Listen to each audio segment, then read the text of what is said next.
On brakes, we should start with block brake. Now let us see how the block brake operates. Now first we have to understand what is the principle of a brake. What is the function of a brake? The function of a brake is to stop anything, if a moving vehicle, or if you want a moving shaft, or anything which is moving. It's the equipment which stops that moving particle within a very small amount of time, or very after covering a very small amount of distance. That equipment is called as brake. So brake is basically a equipment which is used to stop any moving particle or any moving object. If you consider mechanical engineering, it is used to stop any rotating shaft. Or if you consider a four-wheeler vehicle, so in automobile it is used to stop the vehicle within a very short distance. So the brake efficiency depends on how fast or within how much small amount of distance it takes to cover to stop the vehicle within a very how far the distance, what is the distance is required to cover after the application of the brakes. It is the measure of the success of the equipment of the brake. So what is the distance? The smallest distance it will take to stop gives the efficiency of that brake. Now today we should be discussing on block brake with short shoes. Block brake with short shoes. Now before come, so if you see the diagram of this, we could see that this is the brake drum, which is a rotating brake drum, and this is the block which is specified. This is the block, and this is the lever. And this is a joint, a hinge joint is there, and here we give a force. So this drum is rotating, and we give a force on that rotating drum to make it stop within a fixed time. It could within a fixed time, or within after covering a fixed distance. So over here we should consider within a time where it is required to stop the drum from a fixed RPM to 0. Now what are the assumptions? So if you see the drum, so this is the drum, this is the distance R of the drum, this is the force P, this is the lever, this is the hinge I have discussed first, and from the hinge to the center of the drum the distance is A, and from the hinge to the end of the lever where the force is applied, the distance is B, and the block is situated from a distance of C in a vertical. If you consider this coordinate system X, and if you consider this Y, so along Y the distance is C. So this is now this is about the basics of the features of the drum. Now we should come of discussing what are the assumptions used. Now if we focus what are the assumptions used, we could see that the first assumption is that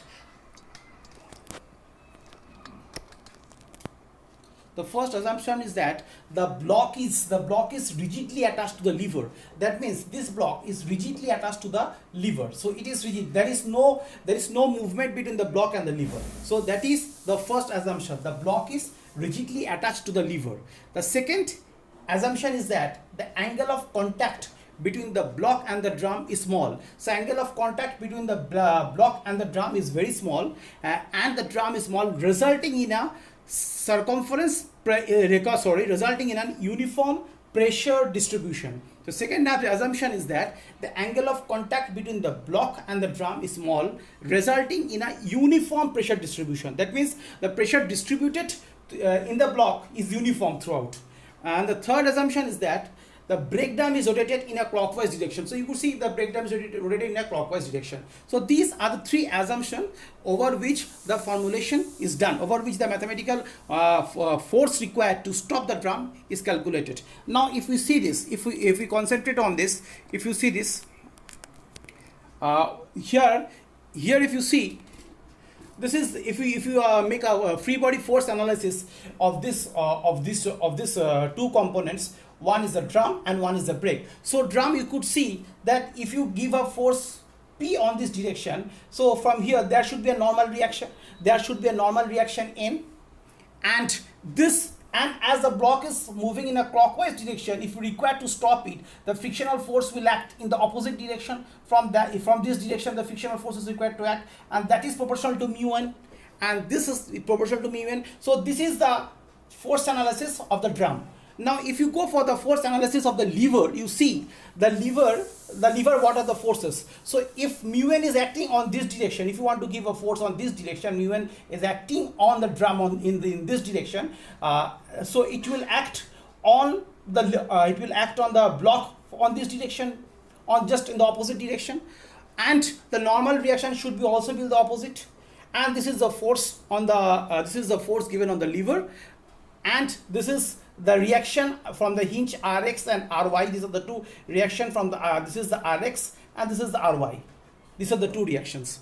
Now if you see how to calculate this, now if you go MT is given the braking torque. MT is the braking torque, R is the radius of the drum in millimeter, mu is the coefficient of friction of the drum, N is the normal reaction, P, small p is the permissible pressure between the block and the drum, the pressure which will act between the block and the drum. This connecting surface, the pressure which will act between the block and the drum, this is the small p, and L is the length of the block. L is this length of the block. L is this length of this block. L is the length of the block in millimeters. So now if we do the analysis portion, if you do the analysis portion, now dimension of the block is assumed from the formulation of this. Normal reaction is equals to PL into W. Normal reaction is assumed into PL into W, where W is given as the width of the drum. So N is the normal pressure. Normal pressure is given as the intensity of pressure, which is constant. We have assumed it is constant pressure. L is the length of the block, and W is the width of the block. So normal reaction should be N. N is equals to P into L into W. That is normal pressure, length of the block, and width of the block. Now if we go for equilibrium analysis, the three things are required. The horizontal component should be 0, the vertical component should be 0, and moment about any point should be 0. Now because we are making this component from a dynamic state to a static state, so whenever the brake is applied, the rotating drum is made stop. So that means there is a static portion is applied. So we can apply the static equilibrium condition. So if we apply the static equilibrium condition and consider only the lever portion and do the analysis, we see in the horizontal direction what are the forces applied. In the horizontal direction, if you see what are the force in the horizontal direction, this force is applied, mu n, and another horizontal force Rx. So there should be Rx minus mu n is equals to 0. So ultimately Rx should be equals to mu n. In the vertical direction, what are the force available? In the vertical direction, if you see what are the force, so you see this is the vertical force Ry, which is there. This is the load P is there. So Ry and P are in the same direction. Normal assumption is that we assume that the upward force is considered as a positive and the downward force is negative. So Ry is considered as a positive force and P is considered as a positive force, and the normal reaction which is acting on the block is taken in the downward direction is minus n. So Ry minus n plus P is equal to 0. So that comes to about Ry is equals to n minus P. Okay, now we take moment. So this is the two condition. Sigma horizontal forces along the horizontal component is 0 and forces along the vertical component is also 0. Now we are taking moment of the hinge. We are calculating the moment of the hinge. So if you calculate the moment of the hinge, what are the moment? This is the applied force P into this length, P into length, P into B. Now this will move the lever in which direction? This will move the lever in the anti-clockwise direction. Now we know the anti-clockwise this is a normal assumption. The anti-clockwise moment is positive and the clockwise moment is negative. So for this reason, P will move it in the anti-clockwise direction in respect to this hinge. So it will try to move this in this direction. So P into B, it will cause a anti-clockwise moment. So it is positive. Now N into A, so it will try from this according to the hinge O. So this is the point O. So it will try to move it in the clockwise direction. So N into A. So this will cause a clockwise moment, and that's why it is minus negative. And the frictional force mu n. This is the frictional force mu n. This is the force of mu n. Mu n will also consider a anti-clockwise movement because it will try to move in this direction. So mu n into this direction, into this length. So mu n into c. Mu n into c will also clockwise anti-clockwise movement, so it's positive. So ultimately p becomes, if you calculate, if you just reshape it, it will become subject to the formula p. So it will become p is equals to a minus mu c by b into n. So where p is the applied load and n is the normal reaction, a is this length of the block from the hinge and b is the length of the applied load from the hinge, and mu is the coefficient of friction. Okay. Now depending on this condition, depending on this formulation, p is equals to a minus mu c into b into n, there are three conditions are possible, because mu, this is the coefficient of friction and the value of c. That is, what is the value of c? That is the distance of the block from the hinge, that is the c. So based on this value of based on this value of mu and c, so three conditions are possible. That is based on the value of coefficient of friction and the distance of the hinge from the block. So these are the two variable quantities. Based on these two variable quantities, three cases are possible. So case number one, if you see, if a is greater than mu c, so what happens if a is greater than mu c? So what happens? P, that is the moment caused by that is the applied load, p into b, and the moment caused by the frictional force mu n into c, both are in the anti-clockwise direction. So what happened? The frictional force will assist in the application in stopping of the brake. So what happens? The value of p required should become less. So what is the desired quantity? Very small. If the value of p is required is less, so that is the desired quantity for the application of brakes. So if a very small value amount of load is applied to cause the braking action, so this is desirable. So for that reason, if this is called if mu n helps to reduce the magnitude of actuating force, as p into b and mu n into c are both anti-clockwise. Just I have explained. Partially self-energizing brake. So this is called partially self, but not partially self-energizing brake. So this is become, sorry, not total self-locking brake. It is called partially self-energizing brake. Why partially self-energizing brake? Because this condition, when a is greater than mu c, this condition, what will happen? In this condition, this will cause a partially self-energizing.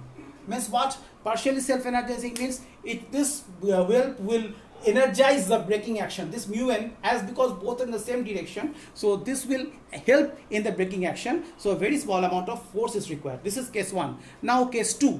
Now if you go to case 2, you will see what happened. What is basically case 2? If you see that what is basically case 2,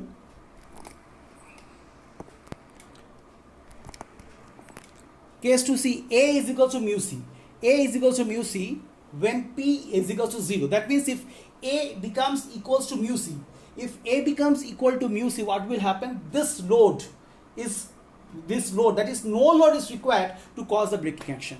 So this is not expected. So that is, it will cause a self-energizing brake or self-locking brake. So this condition is called a self-energizing brake or a self-locking brake, because no load is required or no applied load or applied force is required to cause the braking action. So this condition is called a self-locking or self-energizing brake. Now the third one, when a is greater than mu c. So sorry, when a is less than mu c. So this will cause a value of p which is negative. So this is a very dangerous case. This is a very dangerous operating condition, resulting in uncontrolled braking. So what will happen? So this is a very dangerous. This is not required. This is not demanded. If you are a designer, this is the worst condition. So this is a very dangerous condition resulting in uncontrolled braking. So this is not required. Okay, so this is the worst case. So first thing, what we have to look as a designer, what we have to do, we have to go for not self-locking. So that is the second case is discarded. P is equal to 0, that is A is equal to mu C is not, the brake should not be self-locking. This is the first criteria, and the advantages of partial self-locking. So this is the best case. The case 1 is the best case. So we should take the advantage of partially self-locking. And the third case we should not consider, because this is a very dangerous operating condition. So this will not be considered for braking action. Okay, so this is all up to block brake with short screw. So this is part 1 of braking brake. So we should discuss more and more brakes in the coming lectures. So if you like my lecture, please put a thumb mark and subscribe to my channel. Thank you.